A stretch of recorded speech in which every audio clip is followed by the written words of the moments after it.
Good afternoon, everyone. This video has been kind of cooking all day. It's one of those things that I want to talk about it and I want to make sure that I do it right. So I want you to make up your own mind, but I'm going to show you all the things that I think are kind of strange and you make up your own mind. So here we go. Maxime Bernier is tweeting, quote, "It's sad to see that at the Jagmeet Singh repeat the lies and slander of the far-left Antifa crowd and call for censorship. I don't hate anyone. I love my country, and millions of Canadians agree with PPC policies. Is he afraid many more will find out during the debates?" And this is in response to CBC News. NDP leader Jagmeet Singh says Maxime Bernier, the leader of the People's Party of Canada, promotes an ideology of hate that spreads prejudice and disinformation. Okay, so here is Jagmeet Singh saying exactly that. Here we go. Is allowing Mr. Bernier to come to the debate. I want to make it clear, as I stated earlier, I think it's wrong to give Mr. Bernier the platform to spread his hateful and divisive message. Vous allez vous retrouver. So here he's saying that he thinks it's wrong to give Mr. Bernier a platform to spread his hateful and divisive message. And I think that Mr. Singh is not considering that a hateful and divisive message really matters from the audience's perspective and from the person trying to silence the other person's perspective. What is hateful and divisive, right? It's not a one size fits all. It is certainly a person's opinion of what is hateful and divisive. And I'm sure that in Jagmeet Singh's recent history, he's got some things that he's said that maybe some people would find hateful and divisive. So I think it's interesting that he's calling for the silencing of a political rival for hateful and divisive speech, when he himself is potentially, depending on your perspective, depending on your point of view, is guilty of the same thing, hateful and divisive speech. It would require you to have strong feelings one way or the other about freedom for Punjab, but if you had that perspective, you would maybe think that what Jagmeet said in 2015 was hateful and divisive, because he's calling for or being supportive of an independent Sikh state in India. So that seems divisive if you're maybe the Indian government. Here is the event that I'm talking about, the San Francisco Naga Curtain and Freedom March, and the sign they've got is "Oppression is a human issue. Attain justice, free Punjab, Sikh students of California." And I want to tell you, I'm going to show you some certain cuts of Mr. Singh, and the whole speech is in the description. You can watch the whole speech if you want to. I'm going to do my best with showing you the most meaty parts of this speech, but feel free and watch the whole thing. I think potentially, like I said, depending on your perspective, that could be hateful and divisive. At the beginning of the speech, Mr. Singh talks about the 1984 and the effects that the 1984 incidents had. This is what he's talking about. So this is Wikipedia. I just want you to see. Hit Wikipedia. And this is the 1984 anti-Sikh riots. The 1984 anti-Sikh riots was a series of organized communal riots against Sikhs in India in response to the assassination of Indira Gandhi by her Sikh bodyguards. The then ruling party, Indian National Congress, had been in active complicity with the mob as to the organization of the riots. Independent sources estimate the number of deaths to be about 8,000 to 17,000, while government estimates project that about 2,800 Sikhs were killed in Delhi, and 3,350 nationwide.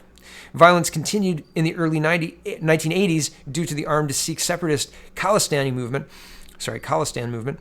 which sought independence from India. And here's the Wikipedia page on the Khalistan movement. I apologize. I'm not going to start over, though. I'm going to keep going because I'm most of the way there. Okay, here's Jagmeet Singh, and this is him talking about the 1984 events and what that means to him and what that means to the wider group of people that he's discussing this with. Now, he goes in and out of English and Punjab, but I think he's got the whole speech in English and Punjab, similar to how we hear Canadian politicians switch back and forth from English and French, and you get the whole thing mostly. You understand it, right? So I don't speak any Punjab, but I'm just relying on the English that he speaks here. I'm going to do my best to cut it up. Sometimes it's a short period of time. Like sometimes he'll say a couple of phrases in Punjab and then come back to English really quick. So if I leave it running, and he doesn't go back to English fast and then I pause it, sorry, that's just me, doing my best with imperfect material. So here we go. Here is Mr. Singh talking about the 1984 genocide. Here we are. Still feel the pain through the pain of their parents. The loss of the Sikh community is something that we all feel. Sanu sare nu dar diya. I want to talk to you today. We all know what happened in 1984. We all know that this was a genocide. We already know कि जो हिंदुस्तान ਦੀ ਸਰਕਾਰ ਨੇ ਜਾਣ ਬੁੱਝ ਕੇ ਸਿੱਖਾਂ ਨੂੰ ਖਤਮ ਕਰਨ ਦਾ ਉਹਨਾਂ ਦਾ ਮਕਸਦ ਸੀਗਾ ਸਾਨੂੰ ਸਾਰਿਆਂ ਨੂੰ ਪਤਾ ਆ ਇਹਦੇ ਵਿੱਚ ਕੋਈ ਸ਼ੱਕ ਨਹੀਂ ਇਹ ਨਸਲਕੁਸ਼ੀ ਸੀਗੀ and the attack on Harmandir Sahib we all know was planned, it was organized, we all know this. In specific, if you look at some of the examples कि जान बुझ के साडे Sikh reference library ਨੂੰ ਜਲਾਤਾ ਇਹ ਕੋਈ military operation ਸੀਗਾ ਜਿੱਥੇ countless priceless artifacts were destroyed. This wasn't a military operation, we know that. But what is our So I wanted to include that part. He's saying that we know that it wasn't a military operation. He's not blaming the Indian government. And I don't want to give a false impression, so that's important. I'm going to move ahead to when he is talking further about India and his religion and about being a Sikh, etc. I'll be right back. Okay, here's about a minute in English. He's making an analogy, like if you saw people chopping down trees, what would you do? You'd plant more trees to grow a big forest, right? That's what you do. So here's the analogy he's making.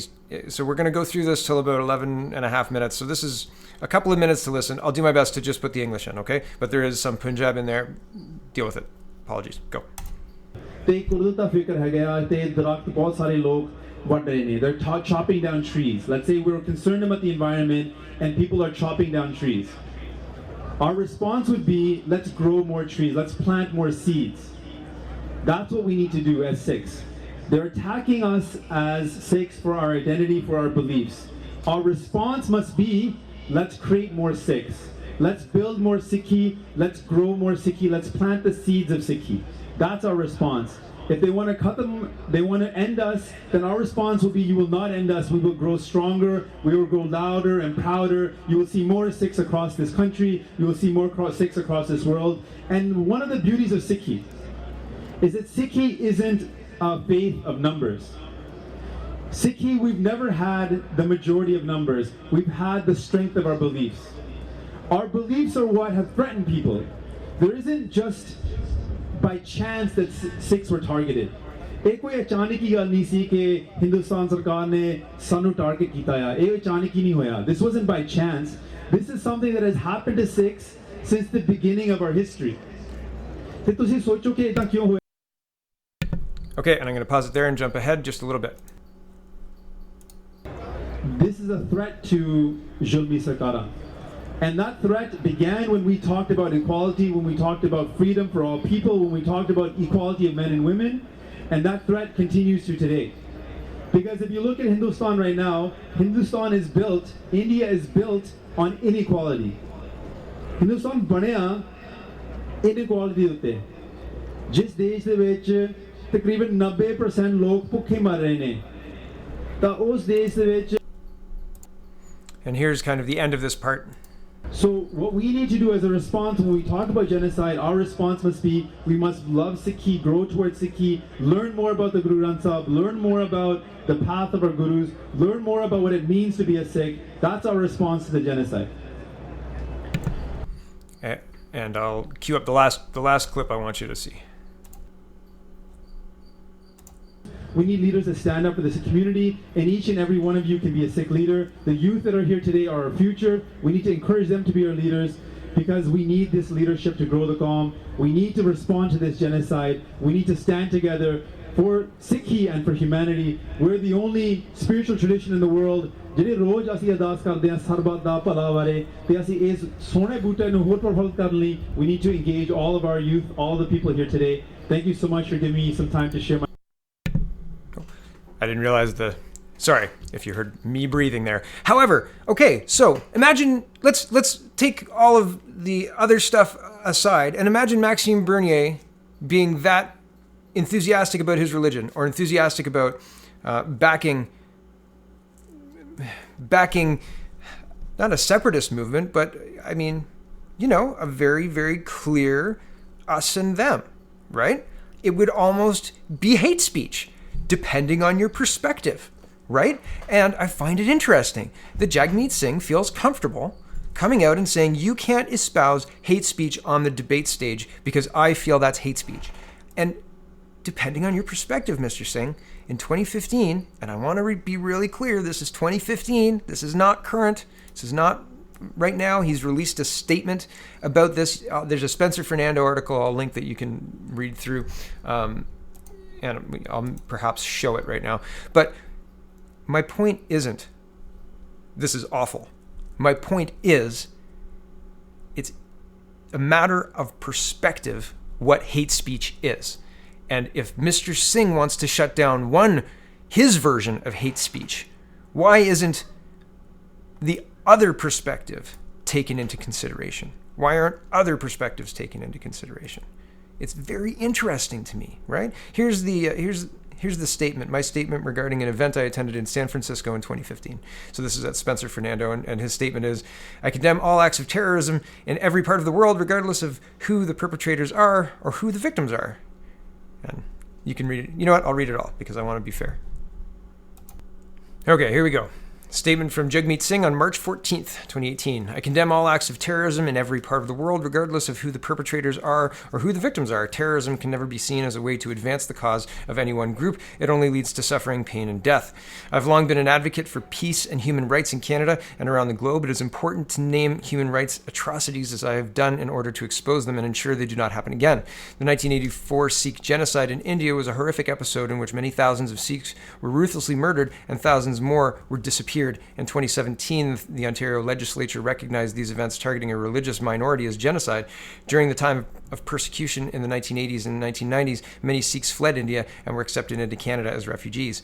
Sadly, the pain and trauma of those events could not be left behind in their country of origin. It affected the victims to their core. And as we've seen in other communities that have suffered similar violence, that trauma is often passed down through generations. Much of my work has centered around trying to answer the question, how does a community move through the pain and trauma in order to reach acceptance so that it can arrive peacefully at reconciliation? I've seen pain and anger in my approach has always been to give space to those feelings in order to work through them, but never to condone acts of violence. A few years ago, I was invited to speak as a human rights advocate and attend an annual event in San Francisco that commemorates the Sikh genocide of 1984. While there, I spoke directly about the pain in the community and my own path to learning about my heritage. When faced with the knowledge that your relatives were targeted for who they were, you were faced with the question of how to respond. My response was to embrace my identity and work hard to stand up for human rights and not allow the voices of the marginalized to be made silent. Really? Okay. That is the lesson that helped me to empathize with the struggles of others. I encourage all those facing these tough questions not to fall prey to rage and violence, but rather to embrace your truth and move forward with love and courage. Admittedly, this is not a simple or easy process, but attempts to oversimplify these experiences will not advance the cause of reconciliation. My belief in human rights includes a fundamental principle that is written into Article 1 of the UN Charter, respect for equal rights and self-determination. Questions regarding the future of India are not for me to decide. I'm not a citizen of India or an Indian politician. Self-determination means respecting the views of people in whatever country to choose their own path. I am focused on building a stronger Canada, a country where we tackle growing inequality, where we unlock the full potential of our citizens, and where no one is left behind.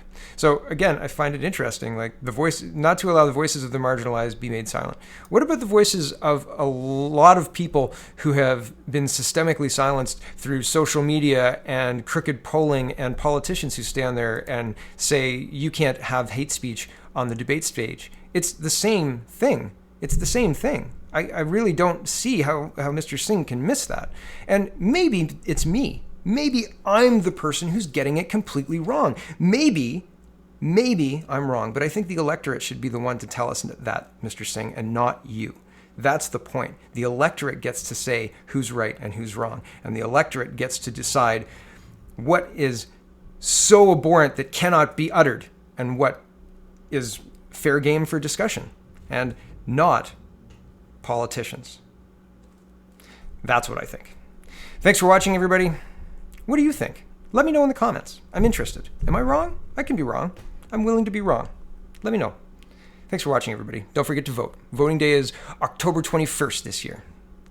Have a wonderful, wonderful evening.